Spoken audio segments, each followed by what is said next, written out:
Hi, it's Donna Porto, and today one of my book launch clients asked me, how do you effectively sell your books when you're doing a live event? And first, I want to give you some statistics and some tips. The average author sells about 20% at the back of the room. So if you have 100 people in the room, you'll sell maybe 20 books. Now, you may have seen someone speaking and they hold their book up a lot, or maybe they even read from their book. Maybe they have people, come to the front. I see people a lot. They'll have people come to the front of the room and knock each other over to get their copy of the book. And they talk a lot about the book and they sell the book. And I don't know if it's because I'm from New Jersey, and God knows that, I could never pull that off, that he gave me a very different strategy. And I really felt that God had said to me, don't do any of that. And I never did. I never had people writing up to get the book or talking about my book. I actually never even mentioned my books when I was speaking. And people are really surprised to hear that, but I never did. I felt it was really felt it was like a mandate from the Lord that he didn't want me to do that. And so I just never did.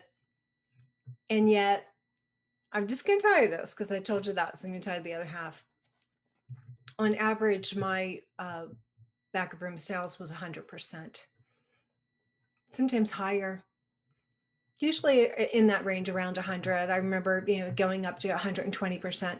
So if there's 100 people in the room, I would sell 100 or 120 books. And I did that without any of those front of the room gimmicks. Okay. But that didn't mean I didn't have strategy. So I want to share some of those strategies with you. First and foremost, when you are on the platform, from the minute you go up there, it has to be completely about them. Laser and that's why I think getting into the book giveaways, it puts the focus on you and your book. And I tell people the same thing in a Facebook group. You can never make it about you and your book. It always has to be about the people in the room. And this is the entire secret. It's really not even that complicated. Give them the very best of who you are, and they'll want to take you home. It's that simple. Give them the best of who you are, and they'll want to take you home. And the only way for them to take you home is to take your book home. That's the entire secret. And I think when you front of the room, just dispense with all the nonsense and give all of your heart, all of your soul, everything you've got, leave it all on the field, give them everything. I'm going to take you home. It was not unusual, and different people have different gifts. Maybe you're an exhorter, maybe you're a prayer warrior, maybe you've got words of admonition. Whatever your gift is, use it. And I was always a prayer warrior. It was not unusual for me to pray for women for hours. If it was a Friday night, I'd be there till they'd close it would just be me and the janitor. I'd be there. If it was a retreat center, 1 a.m, certainly midnight, 1 a.m. I can remember one time I was doing a live event, actually outdoors in Egypt, and we had Muslim guards with machine guns there to keep us safe. They were looking out for us.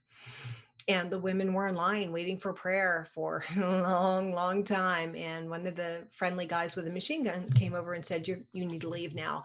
And God gave me just a holy boldness. I'm like, see that line of women? They're waiting for me and to pray for them. And so when I'm done praying for them, that's when this event is over. Thank you. But that's the level that you need to bring to whether it's whoever you're ministering to. I primarily talk to women, so giving them everything that you've got in the front of the room, and then the back of the room kind of takes care of itself. That was my experience, and You probably know, I mean, I've been in ministry for 40 years. I've been an author for 32 years. Having said all that, I do want to give you some practical tips. We're going to go from the heights of woo, hallelujah, praying for people in to some real practical stuff. Okay. Um, make your table when you get there, make it a happening spot, and get there pretty quickly.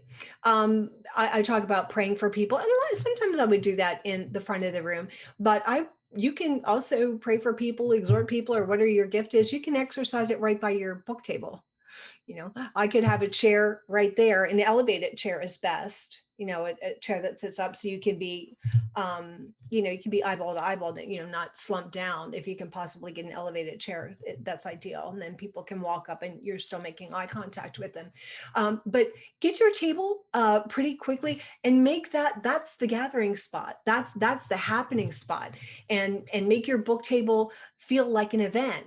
Make it pretty. Women like pretty things. Have balloons, have banners, have like confetti, and we would put like little crystals. That's it, crystals, little shiny crystals all over the table, and flowers, and we would just make it really, really pretty. We'd have candy kisses, not in a bowl, like strewn all over, so women, oh, there's a candy kiss here, there's a candy, oh, in a book, and it's all right there. Make it a party, make it fun, and make it a happening spot. Table decorations are important. Again, that's your way of expressing like this, I'm inviting you in and I've made this special for you. It's not just like we're selling books over here. You see the difference? Women sense that, and you should have a cloth that completely covers the floor. And I'm going to tell you why that's really important. Now we'll do a little bit of marketing here. Never put all your books on the table. That's what the mistake that my client made. She just put a million books on the table, and women walk by and like, oh, I'll get it later. And then later they get distracted. Just put a few intermingled with all the fun stuff, the candy kisses and the decorations and the flowers and all the little other things. And maybe you even have some little giveaways that you have. Then you have your books. Don't put a ton of them out there. Just put a limited number. And of course, you have someone there helping you with the table, and they're just constantly restocking. My table helpers were, they got a lot. They got a good workout because it would just replace, but keep them under the table. Why? And it's scarcity. You want women to understand. No, I can't. I need to. If I'm going to buy a book, I think I should probably just go do it now. Not that when you have like the whole table, just it's all books. It's like, first of all, it's not appealing. It's not attractive. It feels overwhelming. It doesn't feel inviting. And it feels like, well, I guess they're expecting an army and I don't want to get caught in the crowd. So I think I'll just walk away. Really, really important. The other thing is if you have more than one book, one thing that and of course, I'm at an extreme because I've written 30 books. And so in the beginning, I would just have all these books for them to choose from. And they would stand there and like, I don't know which one to get. So if you have multiple books, that we called it the power of the ribbon. It was just totally a game changer for us.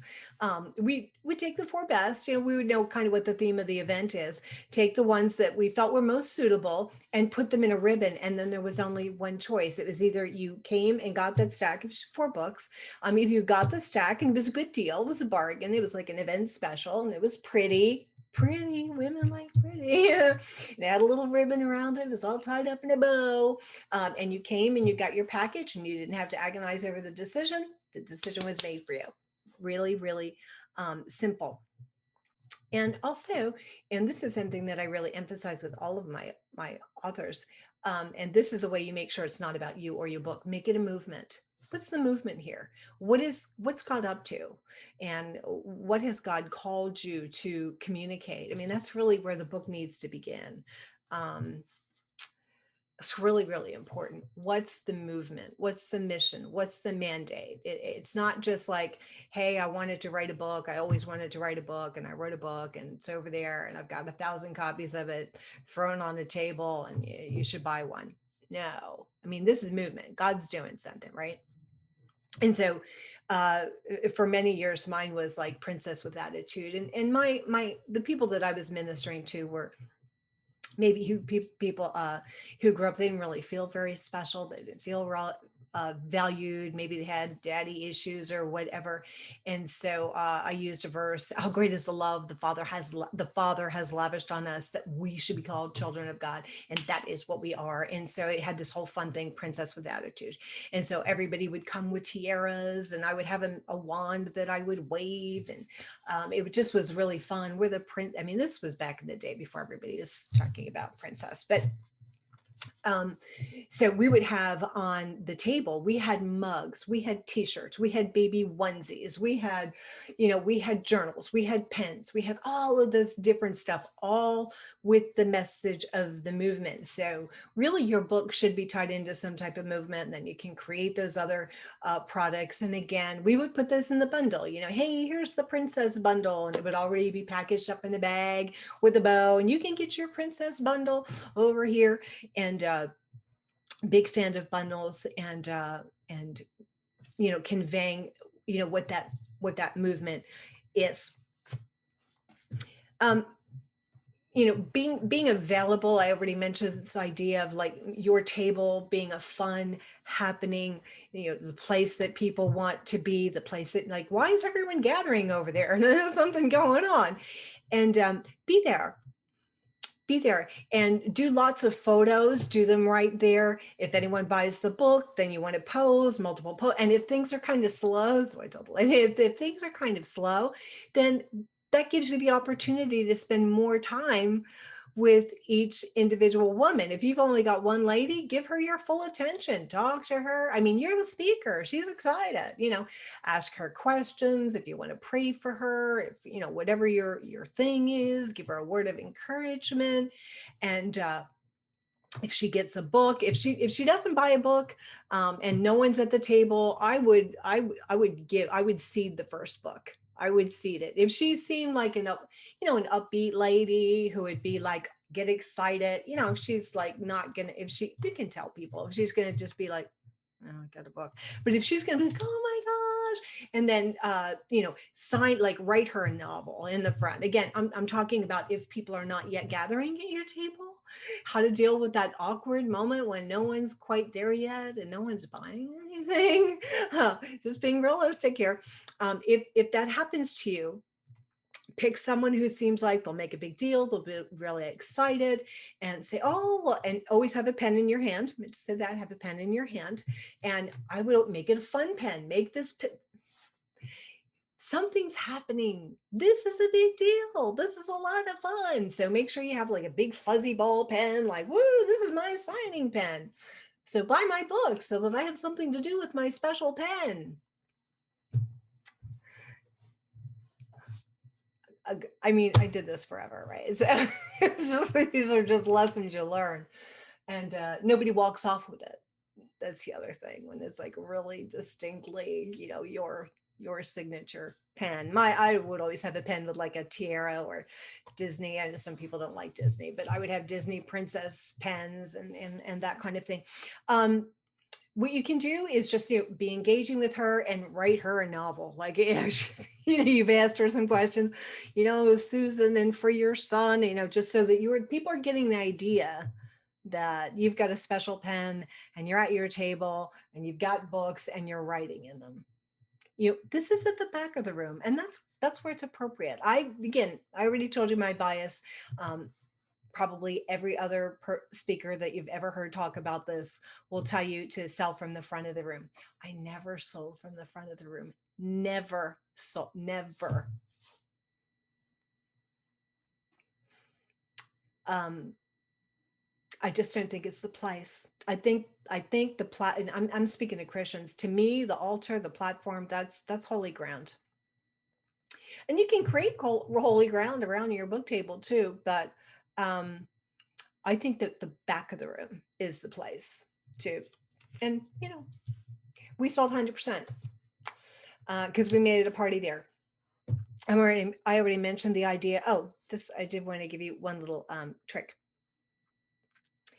When you're ready, when you're coming off the platform and you want to be available at your table, and very often you will have people come up to you, they're excited, and you don't want to be, you don't put your arm through their arm and lead them. Say, walk with me.